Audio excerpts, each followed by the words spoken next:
तर मित्रांनो, आता माझा मित्र थोडंसं एक्सप्लेनेशन देईल.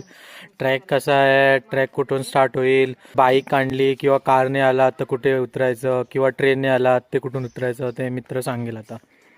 नमस्कार, मी निकेश काकड. आंबिवलीवरनं जवळजवळ 4 किलोमीटर म्हणजे 1 ते 1.5 तासाचं आपल्याला बेस विलेज पेठवरपर्यंत यायला लागतो.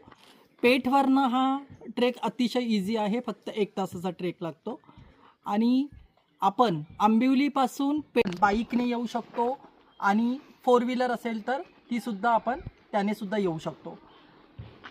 पुढे हा कोथळागड आहे. म्हणजे ज्याप्रमाणे शिवाजी महाराजांनी अफजल खानाच्या पोटामध्ये वाघनखे घालून त्याच्या पोटातनं कोथळा बाहेर काढलेला, त्याप्रमाणे इथे सुद्धा हा जो कोथळगड म्हणजे दगडाच्या पोटामध्ये कोरून पायऱ्या तयार केल्या आहे, म्हणून याला कोथळागड म्हणतात. असा याचा इतिहास आहे. इतिहास आहे, म्हणजे नाव याला कोथळगड का